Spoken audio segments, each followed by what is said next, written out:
so I don't know what I missed. Go ahead, Ricky. Okay, I just wondered, do we have any incidents or areas where there is a pushback on vaccinations? Or do we have general compliance? We have general compliance. We definitely have some pushback. It's at the individual level. I can't say that, you know, there are certain groups that based on, you know, the nature of the work, you know, there might be some pushback, or the individuals, you know, that there's definitely been cases where individuals have been asked to get vaccinated. They choose not to. So that's one of the things we're looking at in terms of policy and approach. I think, and even my wife, who's a nurse at Boston Children's Hospital, the challenge we have with Omicron is it seems like it's breaking through. So it's almost like things have changed to the point that you almost want to get infected quickly and get through it if you're vaccinated right now. So we're in a strange place as far as that goes. And I think that the dilemma that we've got in implementing policy is because the nature of the disease is changing. People pull up these anecdotes and think they're in the right by saying, I don't need to get vaccinated because. So there's still, I think, an important education piece and somewhat of a peer pressure piece. We hope that, you know, people respect their coworkers enough to care to do so too. But yes, Ricky, the simple answer is, oops, looks like she dropped off. Yeah, yeah, I'd have to repeat the answer when she comes. Yeah, no, that's fine. But the simple answer is yes. But we have very high you know, vaccination rates among most of our departments. You know, when I say high, in excess of 90%. Well, That's good. So. I was going to ask you a quick question about the downtown, and I'm sure it's going to come up with the town meeting and everything, but what about the missing tooth, the St. Pat's property? What's the basic projection on all that? Yeah, so the missing tooth, I don't know if it's fully back to the drawing board or partially back to the drawing board, but in terms of they wanted to add additional space to it and redesign it to get a little more utilization out of it, was my understanding. In fact, there's an economic development committee meeting this Thursday. I was hoping to get an update on it at that point in time. So I haven't heard the exact plans right now, but my understanding was it wasn't a radical change from what had been proposed. So my hope is that they can still break ground in the spring. Mm-hmm. Talking about the one-story version or the two-story version or what? The two-story version. Yeah. Yeah, though they had come in for a two-story 15 unit. They're going to have 15 500 square foot, they call micro or pop-up retail locations. And then they wanted to redesign it, I think, to add capacity for larger, more flexible space, because they were looking for, like, people wanted more adaptability to the layout. Rick, did you have a question? Yeah, it's just sort of a general question, since I know Paul, you know, with solar panels is an environmental guy. I'm just curious, aside from the dam issue that I've, you know, attended a couple of, you know, informational things on, what are your priorities? What do you see as the priorities going forward, working with Jillian and the town? Well, let's put starting first and foremost with always retaining Jillian. I think she's been an absolute gem and an asset to our community. So, you know, as far as I'm concerned, you know, when we look at the roles of individuals, she leads by example. And what I've always appreciated about her involvement, and she's been deeply engaged and I think is certainly ahead of the curve in bringing programs to us. She thinks innovatively. She thinks cross-departmentally. So, you know, I think supporting her and whatever she wants to focus on, absolutely, I think is critical. I think from programs that I've been involved in, you know, the municipal vulnerability program, MVP program, is something that the Baker administration had started a few years ago. So the municipality had gone through, and many of you, I think, participated in some of the on-site sessions that they had. They basically did an assessment of where are at-risk areas in the community, looking at wetlands, looking at transit, looking at water infiltration, looking at a variety of, you know, how are populations adversely affected by climate change. So it's sort of this wholesale look that we've taken on the community and trying to identify where our opportunities are in terms of improving making improvements that will have a drastic impact. So I'll start with economic development because that was my role in the MVP process. We looked at areas that were prone to flooding, for example.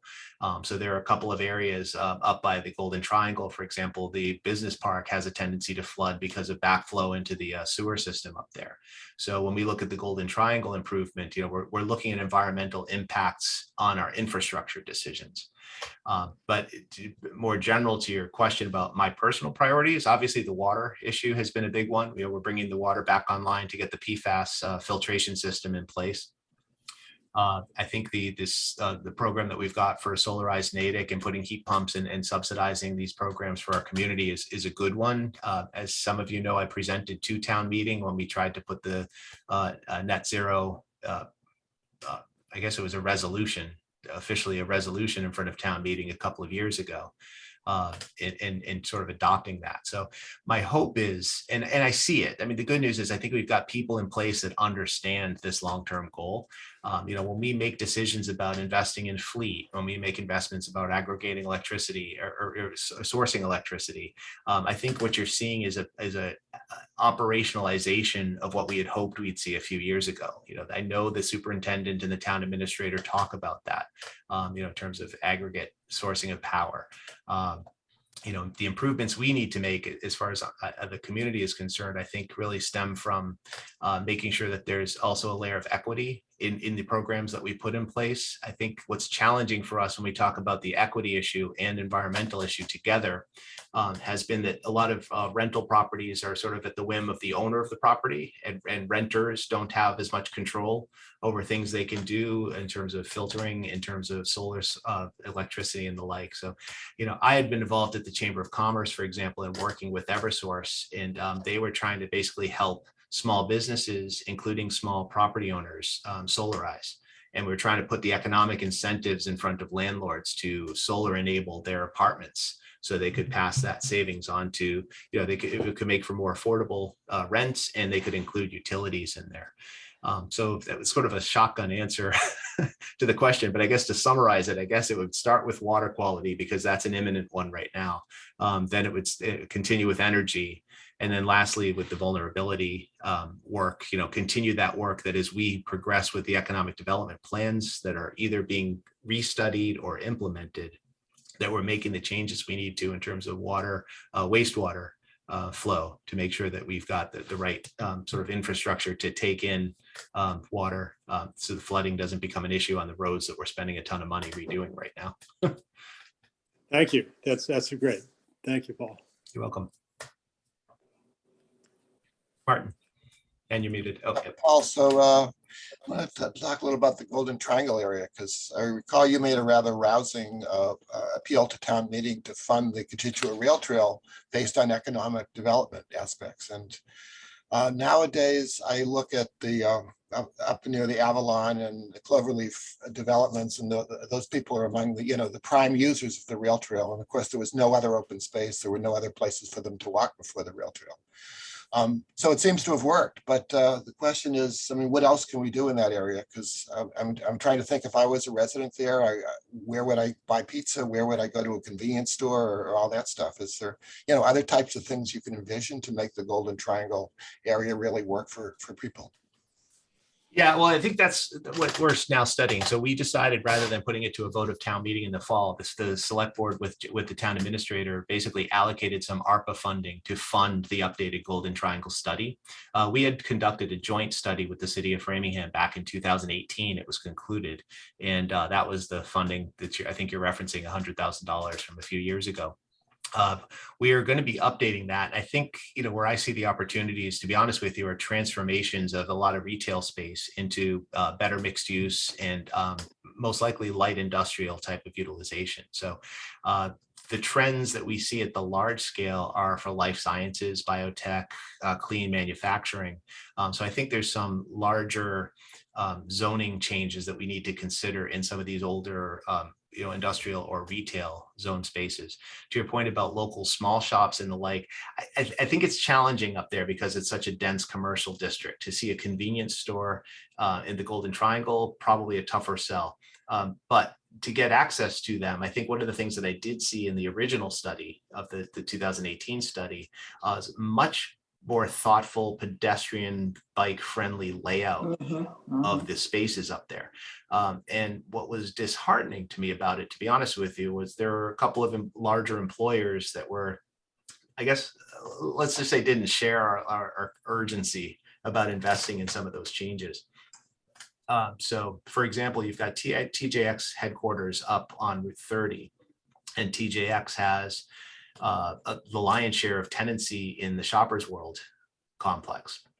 But the designers and the planners that were working with us on the Golden Triangle were really showing us, if you could take the orientation, a lot of the stores are oriented north-south right now in the Golden Triangle. If you could take some of those open malls and orient them east-west and provide more corridors for traffic to come through, you can almost make a neighborhood type of layout there, which breaks up well, first of all, it breaks up all the concrete too, so you get a little more permeable surface area, so you can also help with environmental issues there. But more importantly, I think it allows for more accessibility for pedestrians, for what I'll call smaller blocks of retail, as opposed to these large, long strip malls that they've got. So I think over time we might see that. I think I met with the general manager of the Natick Mall right after I got elected, and one of the comments she made is, you're never going to see these big anchor tenants again, like these 100,000 square foot retail. It's just not going to happen in the mall. So what we're seeing is the trend is towards 5,000, 10,000, 20,000 square feet. I think as those changes come about, we're going to see orientation at the Golden Triangle, not the mall so much as Shoppers World, but it's all integrated. I remember the planners had boardwalks, if you can believe it, in the wetlands behind the storage facility and where the Marriott is off of the courtyard off of Speen Street. So it's all those cattails that you see behind, right at the off ramp at what used to be exit 13 is now exit 117. The idea of recapturing that wetlands area and actually using it for open space for hiking, it's something that over time I thought was pretty visionary. I'd like to think that we can bring it back, but integrating trails, for example, that go up to the utility corridors, that we've got the high voltage tension wires that actually run north-south down into Sherburne from the Natick Mall. So there are places where we can actually improve what I consider non-vehicular traffic that might lend itself better to people in those apartments being able to access local merchants. I think the cost of the space up there, it would be prohibitive to put, say, a convenience store up there, other than at the Cumberland Farms, for example, that's at Route 30. If there's got gas and they've got that there. But to your point, I think hopefully utilization of the CRT as well as any future trails will help people get around without bringing cars to the mix. Well, I have questions. Sorry, if I may just pat one last thought on things specific to Martin. The other thing that was brought up, I can't remember, I think it was James Fries and I were talking about it. Now that the rail trail is there, it's opened up this beautiful access to the lake and to the state park and to our downtowns. I mean, to Saxonville and Framingham and to downtown Natick. Remembering that it used to be a rail corridor, you've got the FedEx logistics facility right there. And while FedEx has been a good tenant for us in the short term, it's a horrible use of that space. I mean, so the time comes that you could actually see that utilization changing over to something more business friendly, where you have actually facing and utilizing that waterfront, as opposed to basically being a giant logistics warehouse that's just abutting it. So the idea of the rail trail itself, I'm sorry? Basically a huge 20-foot wall trying to block it out from the rail trail. Exactly. So over time, and I was encouraged to hear this from a professional planner, it's like you can absolutely see that water becomes the asset that we're trying to maximize, not the square footage of the space next to a train track. So the hope is that development, zoning, and the like, whatever comes from this next study will lead us in that direction. It's obviously not going to happen overnight. We're not going to kick FedEx out. FedEx isn't going to up and leave very quickly, especially in this world of online commerce. But I do think that there's an opportunity for us to be smarter about how we zone and how we target tenants for the new type of zoning that we put in place, which we'll come to governance in a minute. That's one of my other major issues, is how are we moving as a town? Our ability to attract the right tenants and truly populate these spaces with the types of businesses that we want is affected by how we govern ourselves. So I think there's a lot to be done there. My point, Paul, about the pedestrian, I'd say Speen Street and Route 9 might be one of those pedestrian unfriendly intersections in the United States. It just seems like there ought to be a couple of pedestrian bicycle crossovers, Right. you know, maybe near the spur, the Wonderland spur, or even 9, you know, where the one side of the mall connects with the other side. You know, they're just pedestrians have no hope. It's there, right. you know, It's just not built for it right now. And I know there was some of that thinking in the 2018 plan. In fact, my first stint back in 2009, 2010, when I was on the EDC and I was on the select board, I met with Patrick Reffett to talk about that. You know, there was in my just ignorant, why can't we phase, you know, why can't we just X? Why can't we just acquire the air rights over Route 9 and actually develop the space? Because at the time, you know, where the hotel is now, used to be Right. Sam's Club. That Sam's Club was dormant for a decade. And it was an eyesore. And beyond that, I just felt like, you know, what if we actually got the air rights to connect the south side of Route 9 with the north side of Route 9? We could actually build a public safety complex up there, not only firehouse, but get an auxiliary police station, which is what the police have wanted because of the lion's share of their calls are up towards the mall area. Right. And, you know, I had actually started conversations trying to regionalize a little public safety initiative with Framingham. That was a non-starter because of union issues. And then the issue of acquiring the air rights, I did talk to somebody at MassDOT, and they said the air rights aren't the problem. The problem is return on investment for a commercial developer. So it was one of these situations where it's like, if you wanted to get, for example, you know, like you see in the Mass Pike in Boston, you know, where the Shaw's is now, if to truly create a development over Route 9, we could have quadrupled the size of the space of Sam's Club and actually developed a very interesting alternative to the octopus, as they call it. The problem is the Natick in general was too expensive, and there were better alternatives that allow developers to move more quickly. So part of our inability to execute 10, 20 years ago, again, is governance. You have to go through the rezoning process, which at the time, if you remember, we still haven't rewritten our zoning. Then you have to go through the planning board process and so forth. I mean, these are long things. And what we've been hearing, and part of what keeps me coming back to this issue of governance, is we make it challenging for the commercial sector to get things done in a cost-effective way. And it's easier for them to go elsewhere because there's more land, there's more efficient prescribed paths for getting things permitted. You know, as of right, development is allowed in a lot of other communities. We need to get better about that. And I think the people that are sitting in their positions right now, Amanda Loomis in economic development, Jamie Erickson being our town manager, they know this stuff. And so I think it's important for us as citizen volunteers to let the people with the master's degrees in planning and deep experience working with these things help shape our bylaws, help shape our governance to do what the citizens want to do. I'm not saying abdicate from our responsibility as citizens, but what I am saying is let's truly empower the people that we're hiring to do the work to do it. So I do think, you know, we've missed a lot of opportunities in Natick because of it costs too much, it takes too much time, it's too complicated, we've offended a developer, you know, whatever those reasons are.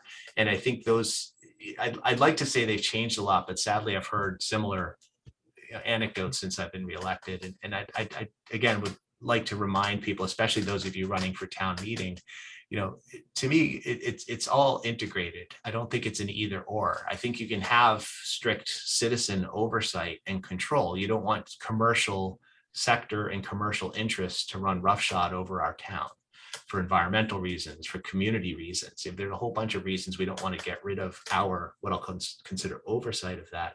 But I do think we have to do it more efficiently.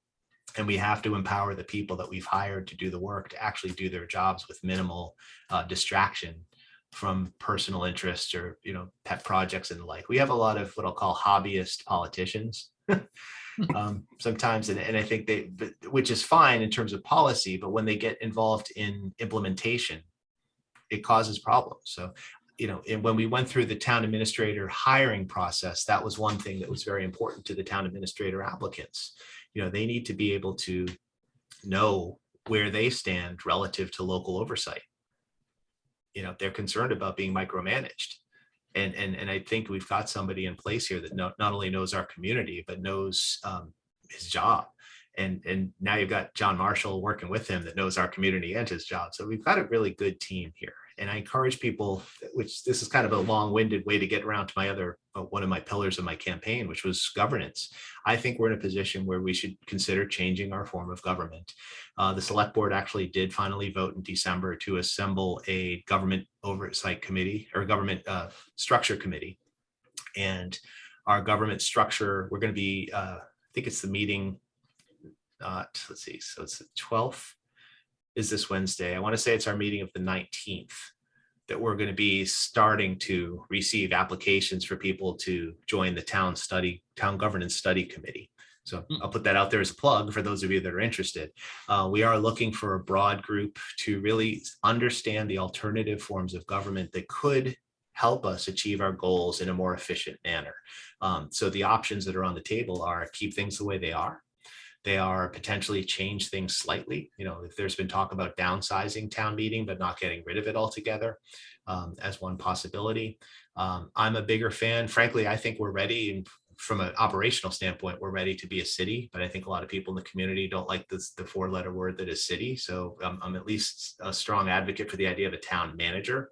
I think we need to empower the professionals with a little more control to make day-to-day decisions.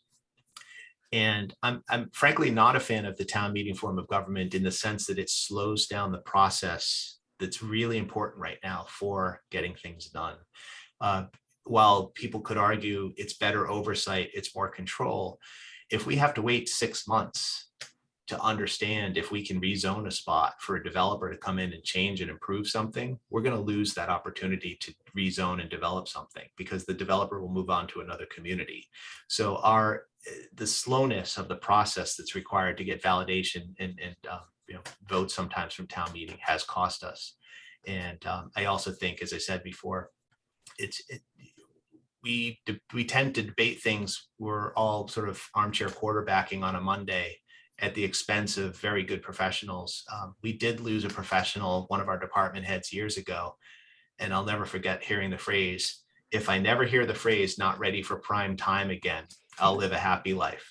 And they were referring to the fact that this person with a master's degree in their field went to town meeting with a very thoughtful, very sensitive to the community plan, and basically was accused of not thinking it through and having people want to be involved in every little step of the process, and it just costs our ability to get things done. So, to me, governance, that study committee is going to be probably the pillar of 2022. And frankly, this time around, if you've seen any of the select board meetings I've been sitting in on so far, I was disappointed it took us as long as it did to appoint this committee. It was one of the 3 major things I ran on, was to study and potentially change our form of government. The dilemma that we've got is if this committee comes back, and they're going to be seated for a year. So our expectation is by the end of 2022 that we'll get a recommendation from this committee. What we've asked as a board is to get quarterly reports from the committee members. And our hope is that if, probably not the end of March, but by the end of June, Q2, if they've got a sense that the best thing to improve our ability to get things done and to address the town's needs is to change the form of government, there's only 2 ways to do that.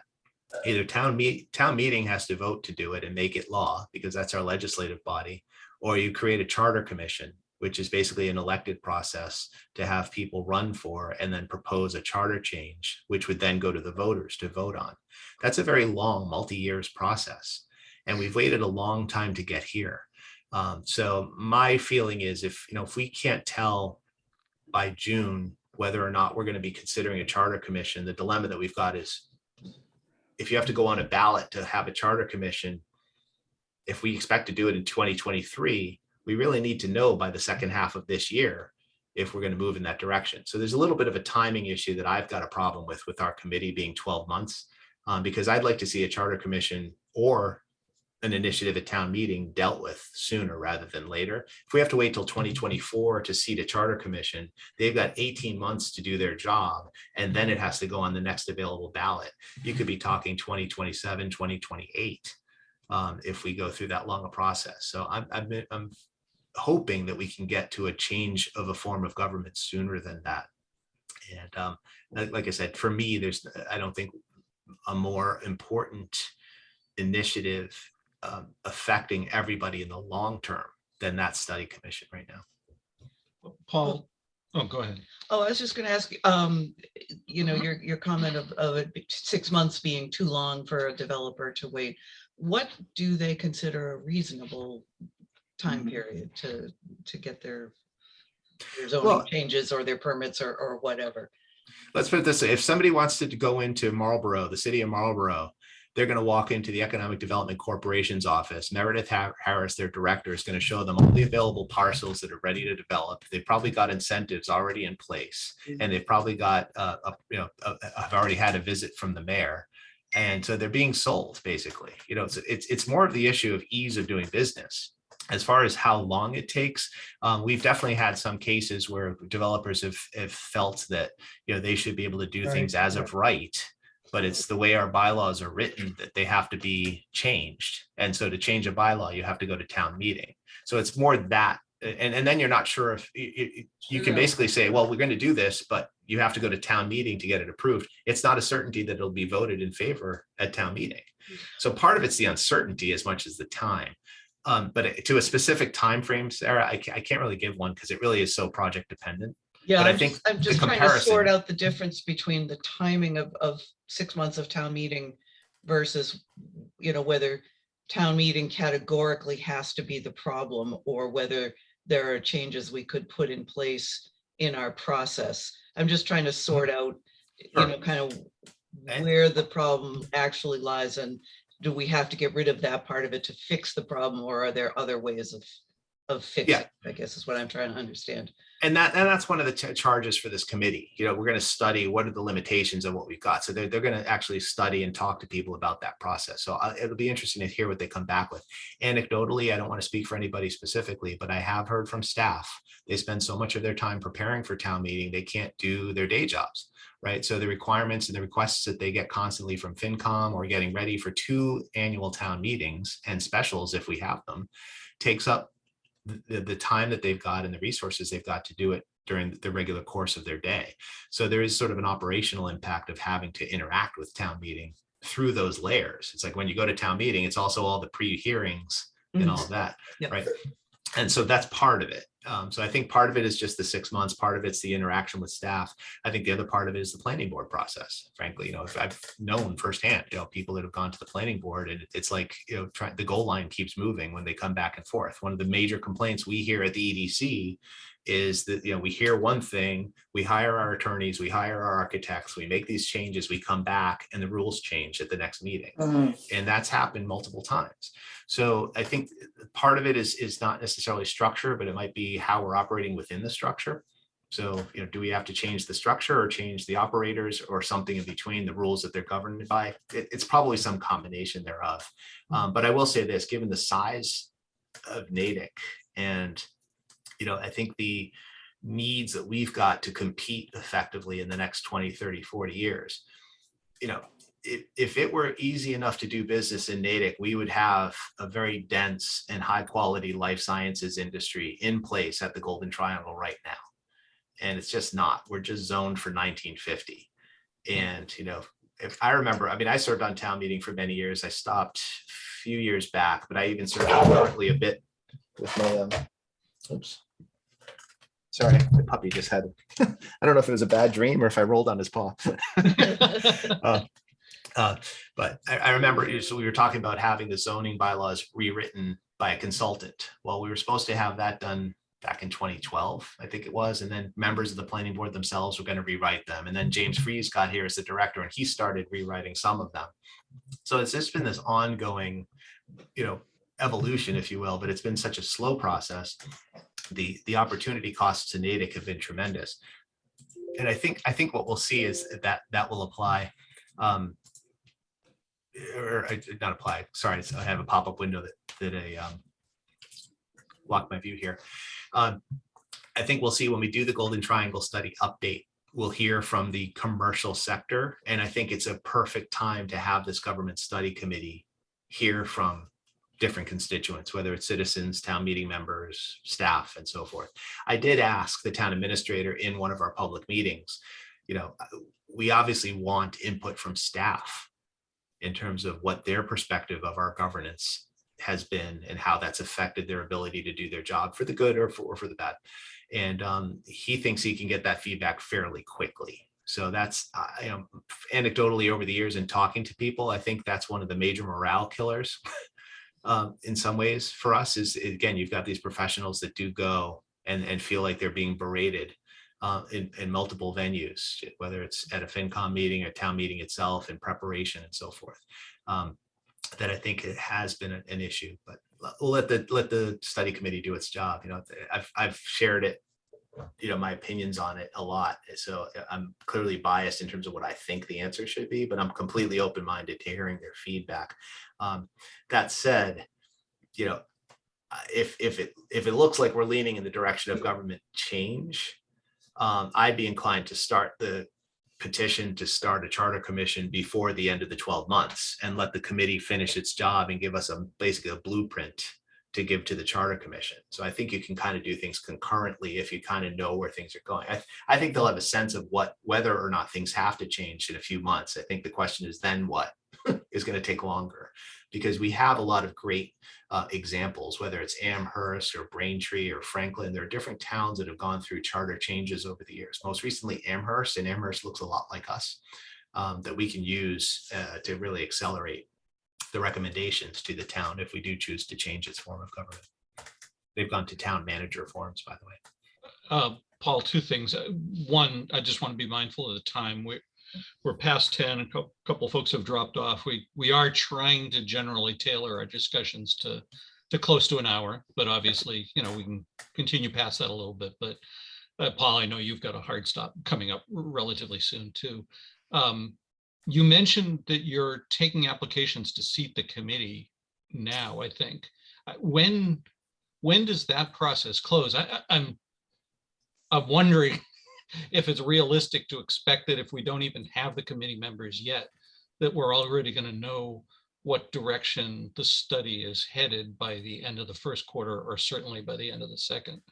But maybe that's just my take as one of these folks that work at a slower pace rather than faster. Well, and that was something we debated pretty aggressively, because that's, there was talk about this committee should meet weekly at our board meeting when I said, yeah, good luck with weekly. Bi-weekly, we don't think is unreasonable, or having subcommittees within that. I think that a lot of the groundwork is done. So many communities have been through this process that I think gathering information will be faster than people expect. But from our time frame perspective, I think we're planning on listening to applicants in the next 2 select board meetings and then seating the committee in early February. Okay. So there's time for people. That was the other thing we wanted to make sure with the holidays in particular. We wanted to make sure that we have access to everybody and make sure that we've got a representation on the committee too. So obviously we want some people with some knowledge of the town, but we also want to have diversity represented on the committee itself and make sure that we're getting points of view from people that may or may not have even thought about town government, frankly, but think about quality of life. Yeah. But I do think it's going to be important to have people that have experience in town meeting and in town government on the committee as well. Cool. Do folks Sorry, have other questions for Paul at this point, or Ricky? Yeah, I'm sorry I lost you earlier and I missed again the conversation, but I'm interested in what you said about Amherst, and they went to a town manager. Does that mean the elimination of town meeting and the inclusion of something like a town council? Yes. Okay. And that is different from a city government in that the mayor is the executive that is either elected if he's a strong mayor, or comes out of a rotation of the city council if it's a weak mayor form. Is that correct? I believe so. Yeah. I mean, there are a variety of ways it can be implemented. But yes, I think that's my understanding is Okay. a strong mayor will be elected. The other town I'd like to know about is Franklin, because I think they went to a 7-member board of I think can they're you fill me in? I think they call it town council there, but Oh, so, but it was a select board at one point, right? yes, yes, And they had a town administrator like we did? correct. And they went to a town manager. Ah, okay. Uh, boy, I was part of the move to shorten, to cut the size of the House of Representatives at the state level. And then when that happened, when we succeeded with that, then the town went to cutting the size of town meeting. And so I'm just fascinated by the trajectory that governance has taken. It's taken us a long time to consider this level of flexibility, which I think is the main, the main, what's the word, benefit of changing to a town manager and council form of government. I know that there are a lot of people who value the more direct democratic approach of town meeting, but who are not as aware of the hindrance that the time frame and the amount of work that goes into preparing for both town meetings requires. And that's the balancing act that we face at this point. I appreciate it's a tough task, but I think it's a necessary one. I was instrumental in starting the first functioning data processing committee in this town. And now we're doing everything by Zoom. So I really feel the time and space that we've come in the functioning of the town. And it's very exciting. And I'm so proud of you, Paul. I did the right thing by supporting you at the very beginning. And I thought that town has been very, very lucky. So Thank you. Thank you, I Ricky. appreciate that. Rick, I saw you had your hand up again as well. Yeah, just quickly, dumb question and not for personal interest. Is the study committee is an unpaid voluntary thing or it Yeah. is? And are applications open now or not? They are. And Rick, the other thing, we are going to allocate some budget to hire a consultant to work with the study committee. So we will have a professional facilitation and process with the committee. So it's not going to be just sort of a standalone free for all. But yeah, no, the hope is that it'll be a sort of a guided process as well.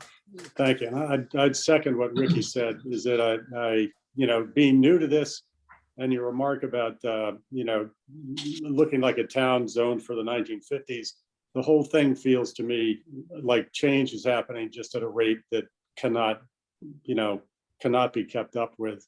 When you layer on all of the sustainability issues and everything else, I don't see how it gets done with this format of government, which is partly why I'm running. So to find out how it works. Thank you. But thank you. I appreciate that. No, I think, and I've heard, again, different questions, and I'm skeptical the town meeting would ever take action to dissolve itself. So the reason I'm such a screaming Mimi about the Charter Commission is I just don't see it practically happening. I'd love to be proven wrong if we could come up with a rational argument for the change that could be voted through our legislative process. That would be amazing. I just don't see it happening.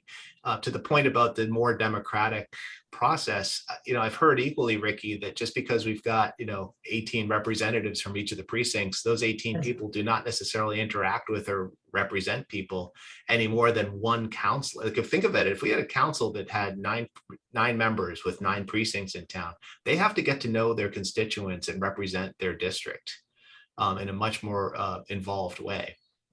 So the idea of everything's representative. We don't have pure democracy. The question is, do you need 18 people to represent your district, or do you need one that's fully engaged, partially compensated? that can work more effectively. So I think there's going to be a learning process that has to happen here too. And I noticed this when I served on the Chamber of Commerce. I had a lot of board members that were board members for a very long time. And a lot of members were there because it was a social outlet for them. And we do have a lot of people that gain a lot of social connection with our town governance. But my feeling is, we can replicate that in committees that support a new form of government. I don't think it's an either or. I think we just change how the process works. But I am sensitive to the fact that this is also a means of community, of community, truly community for some people. And to the threat of dissolving town meeting cuts off a social channel for a lot of people.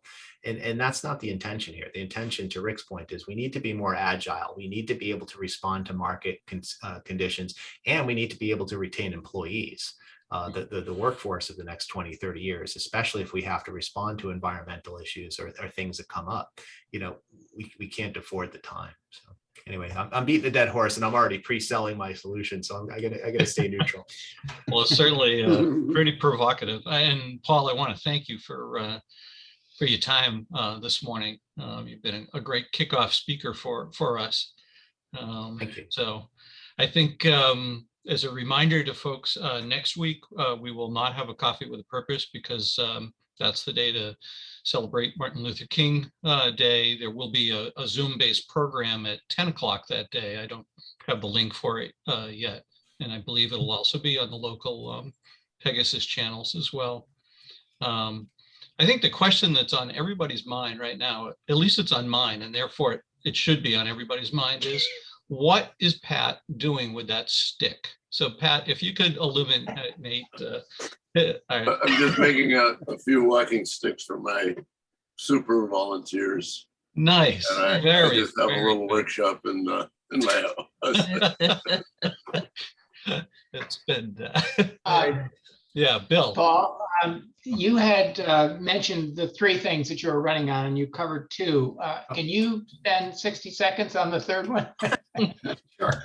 Yeah. Well, yeah. So for me, it was economic development was sort of the key one, was sort of focusing on post-COVID town governance and town administrator. So it kind of loosely buried in the economic development piece. So we had the COVID economy, but then it was what are we doing in terms of the committees and the structure that we've got? So it was town administrator, COVID economy, and governance. Okay, thank So you. I sort of covered it without calling it out. Yeah. Okay. Sally, had you want to make a point or no? Okay.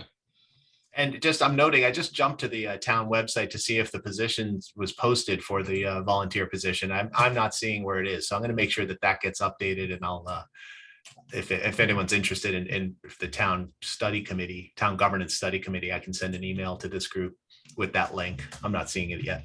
How big a group are you envisioning it to be, or how many slots will it have?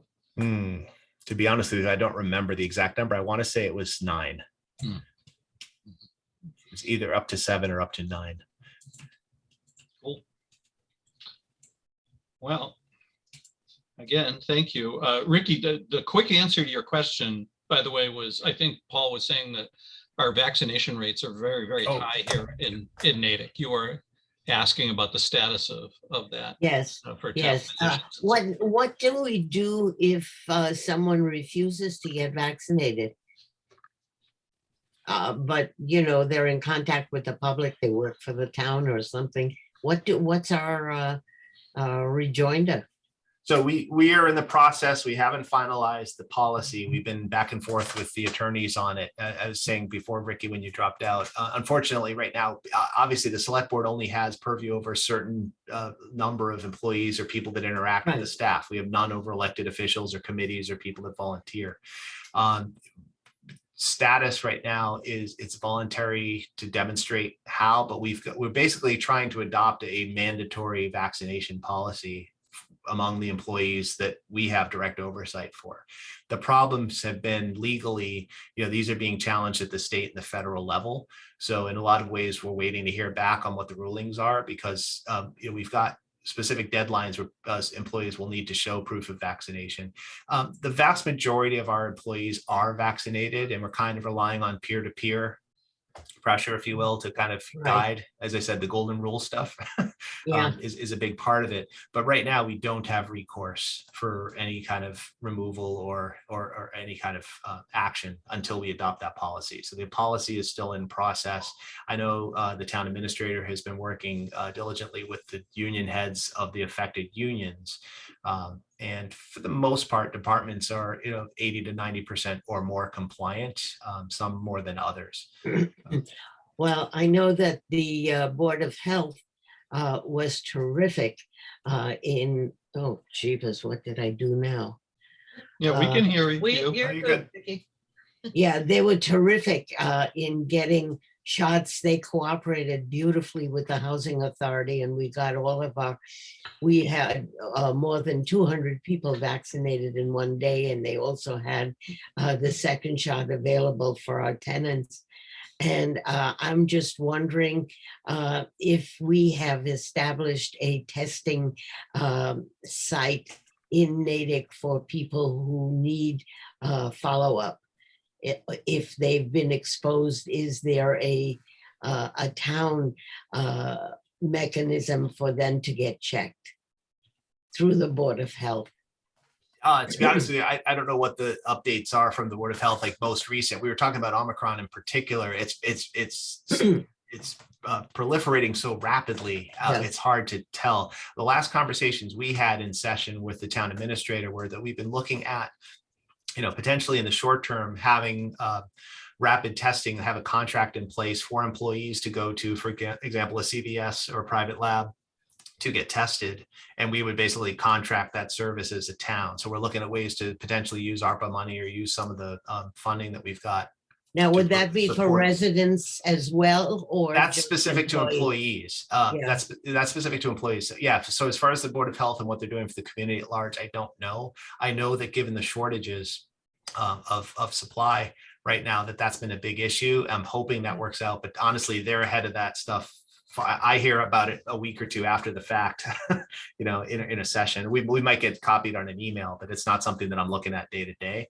But I was saying, Ricky, when you before you got bumped off, even my wife Lena at the hospital, there've been so many breakthrough cases with Omicron in particular. It's almost like it's not worth testing at this point. It's just get through it because you're vaccinated and move on. It's almost like, how do you treat the flu?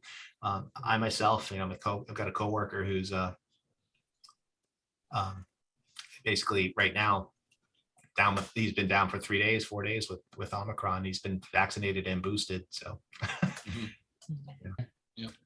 Yeah. So on that note, I hope everyone has and continues to stay healthy. It's just this has been tough.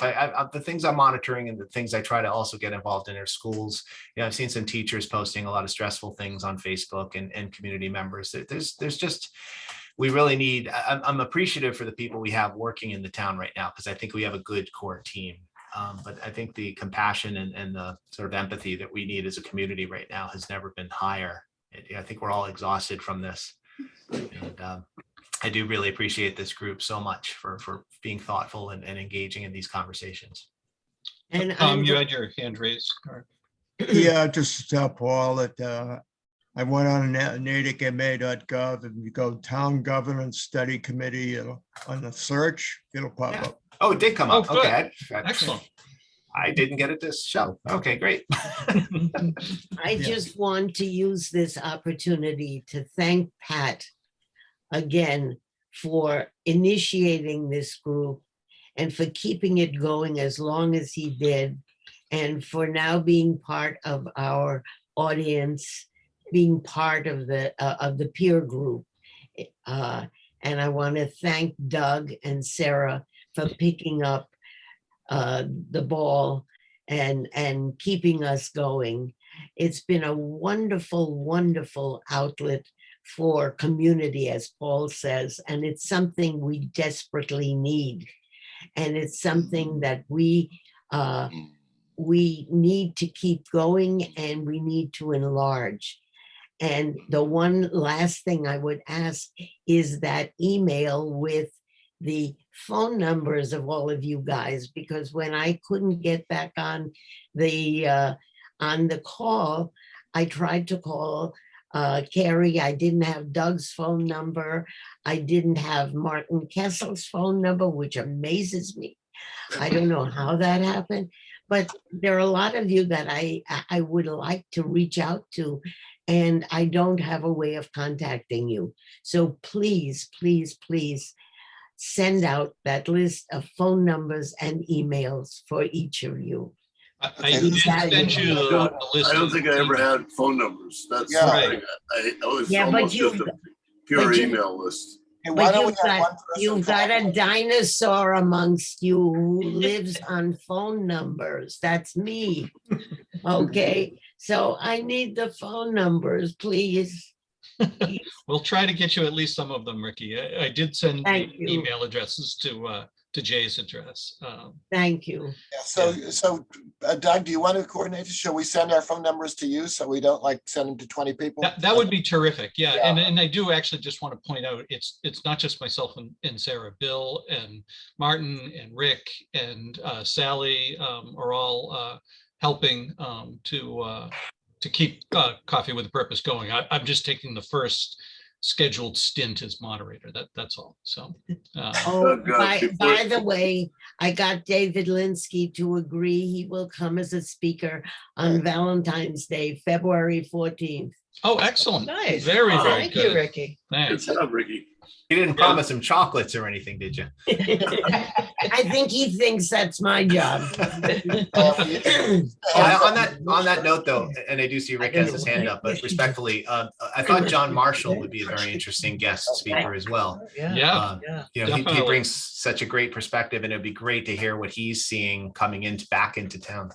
yeah. Maybe if you want to ask him That'd be yourself, great. if there's a particular. I'd be happy that to. would be good. Yeah, I gotta say that he wasn't absent from town. He came to Right. some of Bill's days during the time he was working elsewhere. Yes, Yeah. no, fair enough.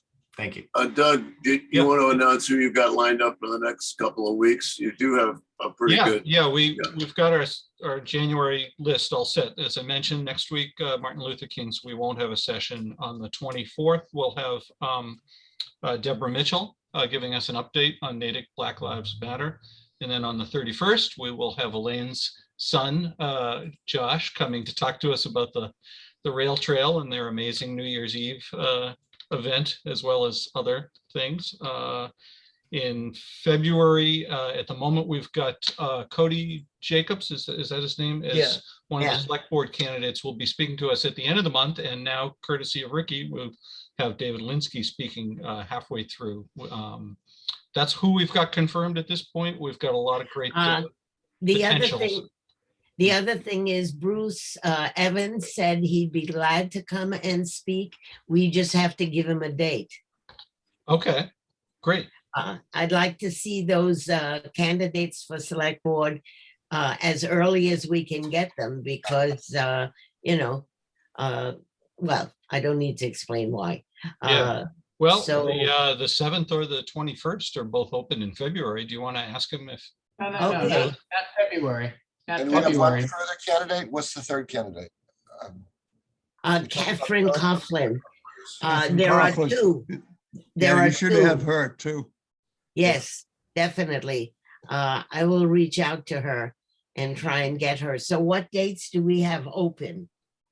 Let me bring up the document. 21 and 28, I think. The 7th and 14th are taken, right? I've got to bring up the document here. Hang on a second. Yours, who's you can. Let's see.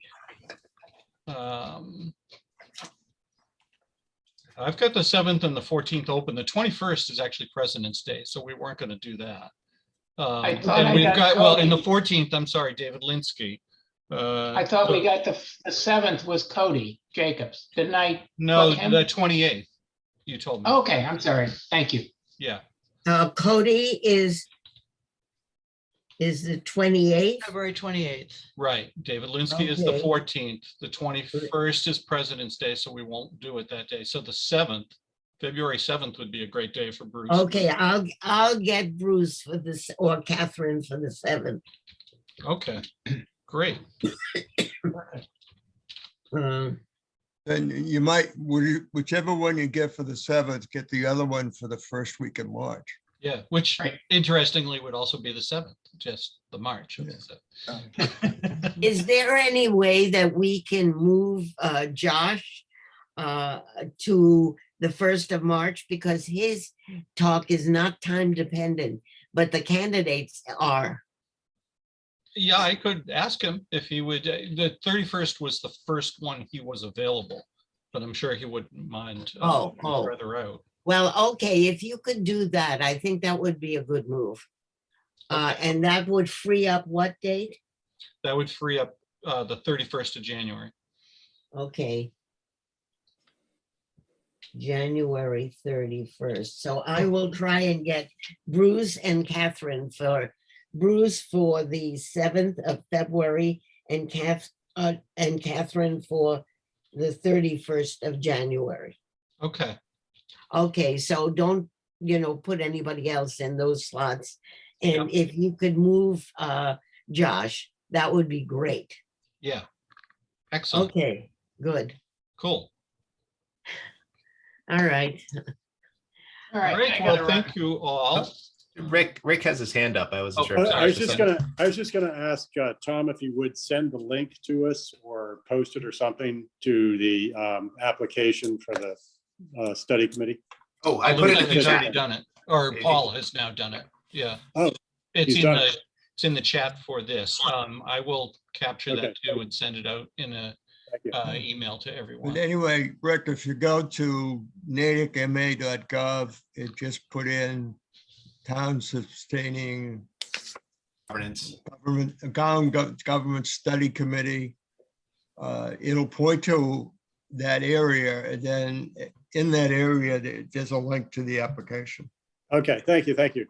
Yeah, just make sure you see the one that says 2022. There's one from 2019 as well. So to my point about the Dewey Decimal System there. Yeah.